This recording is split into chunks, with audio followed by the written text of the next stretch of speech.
All right. If the Senator De Lima is done, we shall now have Senator Pacquiao. Thank you. Thank you, Mr. Chairman.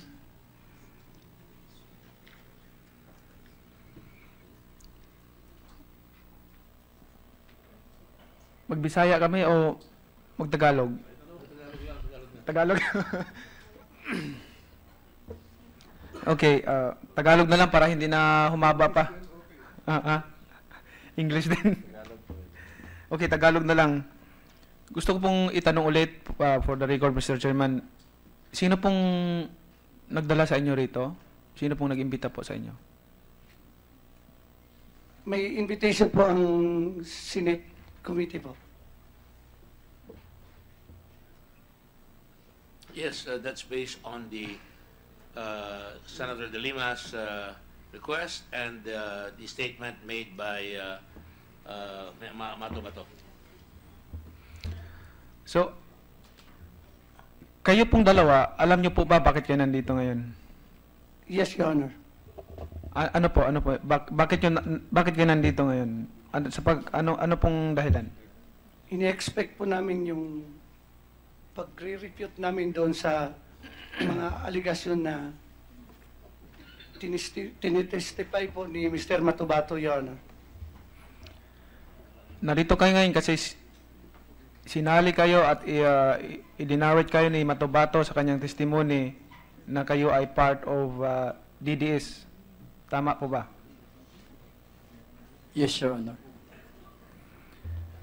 Gusto ko po lang kasi i-klaro for the record, Mr. Chairman, na nandito kayo dahil kayo nanawit at isinama doon sa sinabi ni Mr. Matubato, ni Edgar Matubato, na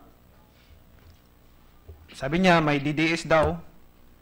At ito ang gusto nating malaman kung talaga bang may DDS. Pupunta tayo diyan sa katanungan na 'yan. Una kong pangalawa, nandito ngayon kasi idinawit din kayo doon sa 13 pinatay na kayo ang kasamang pumatay. Tama po ba? Yes, Your Honor. Okay. Actually, ang sabi ni Matubato nung nabasa ko yung affidavit ni Matubato, ang sabi niya nandun sa ano niya SPO3 June Ayaw. PO3 ka lang pala? PO3 pa po. PO3. Na-promote kaya yata ng SPO3 ni Mr. Matubato. Doon naman sa kay SPO, ano ka ba? SPO2? SPO1, Your Honor. SPO1. Kasi doon sa statement ni Matubato, SPO2, humawan. Yes, Your Honor. So, ang pinagtataka ko lang dito, una, sabi niya, palagi kayo nagkakasama, close kayo. So, I'm sure, malalaman ninyong mga ranggo ninyo. Malalaman din yung mga posisyon ninyo kung close kayo ni Matubato. Close ba talaga kayo ni Matubato? Hindi, Your Honor. Okay. Gusto kong balikan lang po yung sinabi nyo kanina para maliwanag lang yung kay John Pala. Dito sa statement mo, paano mo pala nalaman na 3 beses na tatangkahan yung buhay niya? Your Honor, well known kasi si Mr. Pala sa Davao City. So, first attempt po, puputok talaga yung balita. Second attempt, much more doon sa pangatlo po. Tapos may mga attempt sa kanya na tinulungan mo pa? Di ko lang matandaan po kung yung first ba o second. Basta doon yan na nangyari sa may circumferential road, Bahada, Davao City, Your Honor. So maliwanag na yung accusation ni Matubato na kayo ang pumatay kay John Pala ay hindi totoo dahil kayo ay tumulong pa doon sa mga may isang bisis na ng insidente na nag-attempt sa kanya na papatayin siya. Tama po ba? Tama po, Your Honor. Okay. Pangalawa po, sa palagay ninyo, alam ko naman na alam niyo ito eh. Itong DDS, may alam ba kayo sa DDS? Totoo ba itong DDS sa Davao? Your Honor, pabalik-balik mo po yung question na yan. Pabalik-balik din po kami na magsalita na walang DDS sa Davao City. For the record, Mr. Chairman, gusto ko lang i-clarify kasi kaya nandito yung investigasyon because of this issue DDS for extrajudicial killing. In fact, sa totoo lang, Mr. Chairman, ayaw kong tawagin na pangit sa imahe natin na tawagin natin extrajudicial killing na pag tinawag mo kasing extrajudicial killing, yung mga nangyayaring patayan, parang ang gobyerno natin nag-uutos na, ang definition kasi, pinaliwanag na ni Senador Lacson yung definition ng extrajudicial killing, ay may authority ng government para patayin yung yan ang extrajudicial killing. So, pangit masyado pakinggan, no?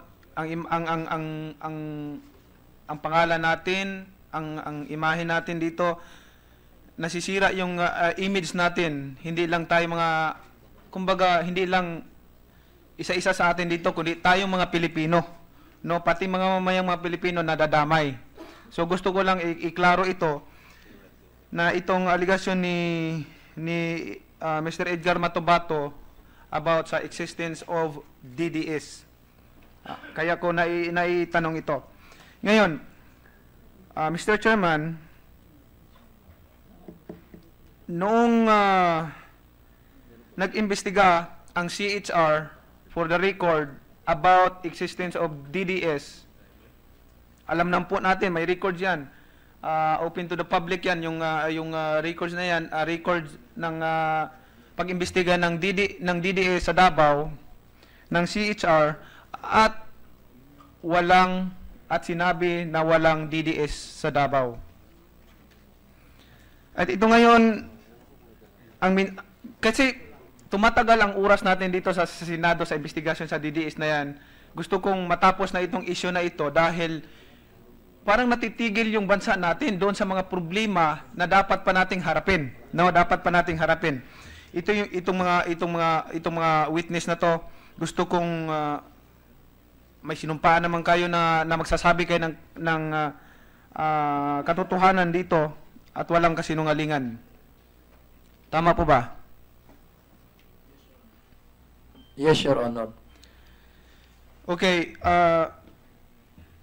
nandito kayo, sabi ni Matubato, nakasama kayo sa pagpatay doon sa kay John Pala. Totoo po ba o hindi?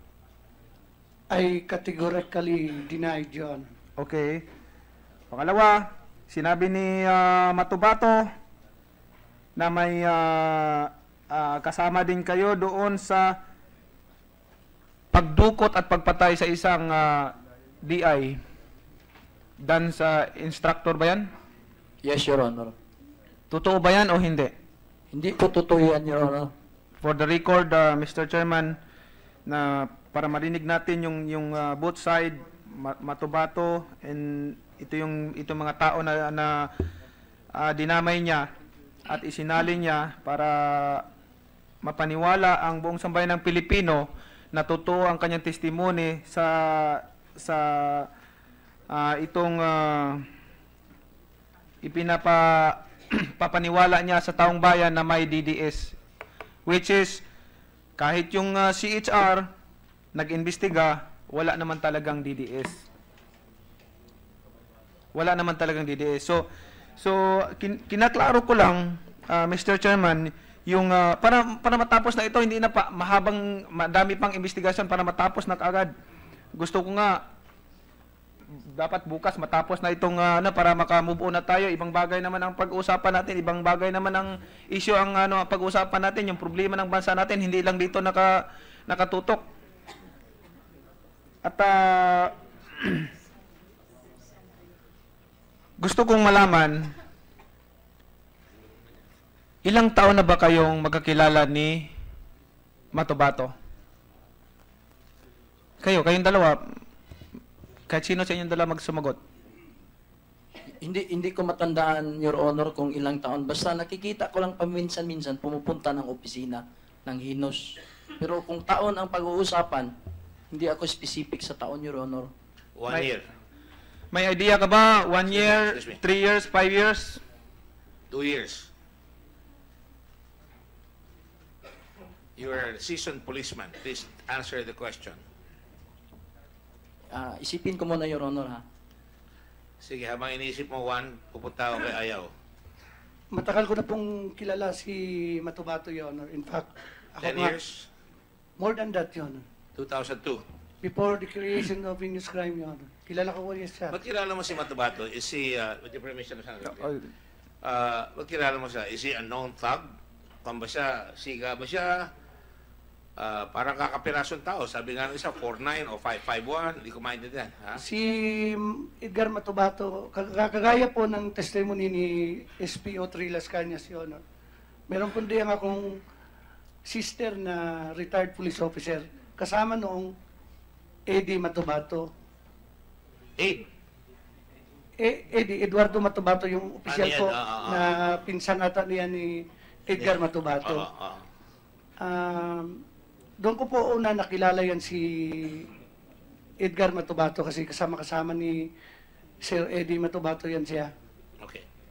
At nung nagkakilala na po kami doon sa heinous crime, ako po ang nagbinyag sa kanya na commander robot nga po. Kasi yung ayos niya para sa commander robot. Mr. Humawan? Siguro mga 3 years, Your Honor, kay yung dyan ako sa heinous crime, 2001, from 2001 to 2009. So bihira man siya. Hindi man palagi na makikita ko pumapasok ng So you don't really opisina. know him? Nakilala ko din, Your Honor, kay paminsan-minsan pumapasok man sa opisina. Pero yung na-assign ako dyan sa heinous crime from 2001 to 2009. So bihira man, Your Honor. Gusto ko lang maintindihan sa inyong dalawa at lahat ng nagsasabi rito. Si Matubato, obviously kilala kayo lahat at kilala nyo siya. Para lang malaman ko kung ano talaga siya, ano talaga ang pasok ng taong yan. Siya ba ay snitch? Siya ba ay tiga-tip? Siya ba ay mahilig sumama sa mga pulis? Mag-raid? Maraming ganun. Mayroon ko, maraming ganyan. Mga tawag namin yan, parang amuyong, hausyaw. In short, anong pagkakaalam nyo kay Matubato? Yes, Si Matubato po, para sa akin, parang brusko talaga siya. Yun, Brusko? Brusko to, talaga po. Doon po sa city namin, habang papunta yan sa heinous crime po, bit-bit niya yung importin niya. Tsaka may mga pouches po siya. Ang laman po, granada. Kaya ayaw kong lalapit sa kanya kasi granada eh. kumbaga lethal weapon siya si Joe Pesci. Parang ganon siguro yun. Napanood mo ba yan? Bakit? Kayo, PNP kayo, Pinapayagan, hindi oo. pinapayagan. Kasi po, yung pong claim niya na member daw po siya ng CAFGO man ata yun. Pero sumasama-sama sa inyo. Ay, hindi po. Hindi Hindi. sabihin, umalis ka na, katulad ng lethal weapon. Umalis ka na, sabi nila kay Joe Pesci, pero nandun pa rin. Mahilig nung mayroon ko maraming ganyan eh, mga ang tawag hausyaw. Bakit napapayagan ninyo na may dala siyang granada at saka high power gun na naglalakad lang dyan sa labas? Sa pagkakaalam ko nga kasi po, membro siya ng yung auxiliary. Hindi, kahit na, may pakinabang ba kayo sa kanya? Yung isa sa inyo may pakinabang kasama sa real estate. Ang sa amin po, yung pag nasa opisina po siya, inuutos-utosan lang po namin. Minsan po, palutuin So, namin. ang tawag doon, TIG. TIG. Tig. Gawa Tiga. nito, TIG gawa nun. Tiga plancha, tiga takbo doon, tiga takbo ron. Minsan Diba? tagalinis po. Ganun ba yan? Pero meron ba TIG na naka-M14? Saka merong Granada. granada. Ba't pinapayagan nyo? Nobody cared. Tigas. So, ganun lang siya. Talagang, kumbaga ko nandun siya, Antabay. Opo. Okay. Senator? Yun lang po yung gusto ko lang mag-clarify for the record, Mr. Chairman, na lahat yung mga paratang ni Matubato, nasagot nila at narinig natin at dininay nila at yung mga testimony nila, narinig din natin lahat yung buong testimony nila at paano sila sumagot. Siguro may idea na tayo kung sino nagsasabi ng totoo o hindi.